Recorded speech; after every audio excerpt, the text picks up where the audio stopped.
When you are in a mission, जैसे आप पहले हैं, आपकी आंखें क्या ऑब्जर्व कर रही हैं? If this is you going on a mission, आप पहले खड़े हैं, आप It depends ki what time of day it is. रात को Aankhein is on, then your nose and ears will work. Eyes will not be able to see that much in darkness. So your best allies are your nose and your ears. You will hear and senses first. Instincts कितना role play करती हैं? Instinctive, अगर आप instinctive नहीं हो, you can't. Instinctive and intuitive. You have to know ki where it is heading. कोई रात का You- मिशन जिसमें यू वर इंट्यूटिव?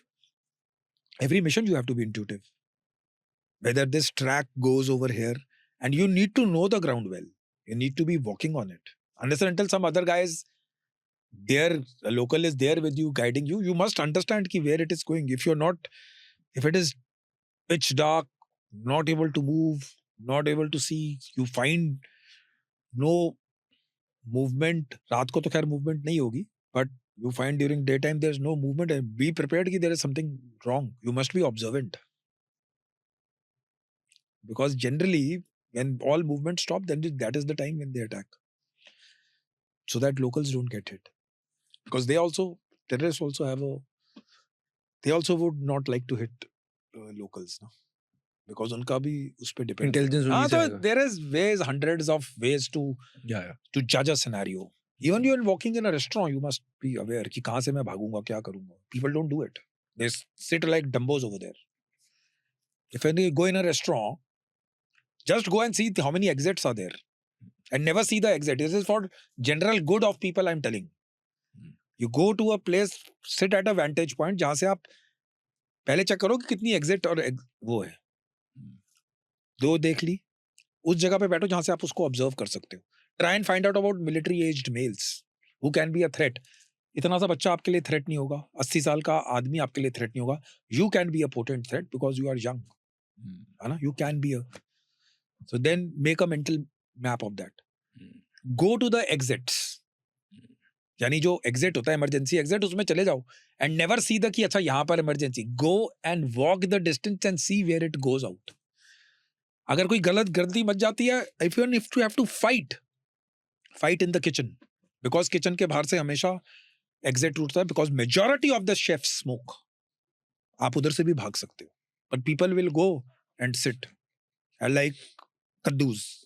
कद्दू बैठ जाता ना तो दे वाइफ बोले इधर, अरे तो तुम वाइफ को बताओ कि इधर बैठ जाओ. तो my wife is my friend, जो मेरे साथ टीममेट्स हैं उनको तो मालूम है हम क्या कर रहे हैं, but for civilian telling them to sit over, अबे यहाँ पर क्यों बिठा रहा है, अरे भाई सुन ले उसकी बात, बैठ जाओ.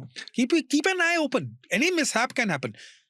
लाइक अ पहलगाम लाइक इंसिडेंट, अगर इट इमेजिन कि terrorism is part of your life. People, you can still, देखो जिसके सर के ऊपर ही जहां पर ही ब्लास्ट हुआ उसी गाड़ी के, वो तुम कुछ नहीं कर सकते. टेररिस्ट ने सीधा ही गोली चला दी, कुछ नहीं कर सकते. But there will be people in the vicinity. अगर तुम्हें कुछ समझ नहीं आ रहा, फर्स्ट ऑफ ऑल तो आइडेंटिफिकेशन ऑफ फायर ही नहीं पता लगता कहां से आया है ना. आपने वो कर लिया, go behind a cover, go and run behind a tree. If you are not finding a tree, lie down on the ground. But this big target and this big target, chances of bullet hitting is less ना.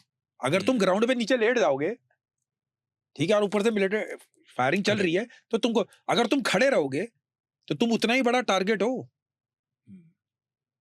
Go behind, अब you go behind a tin sheet thinking कि ये मेरे को बचा लेगी, और गोली तो उसको पियर्स कर देगी. गो बिहाइंड अ ट्री, ठोस जिसको आड़ कहते हैं ना, उसके पीछे खड़े हो जाओ. Try and find those things. कुछ नहीं आता, नीचे लेट जाओ, you will get saved. But these things are not taught. These things are, people generally take it very lightly. Whenever in a cinema hall you are there, it is for general awareness I'm telling.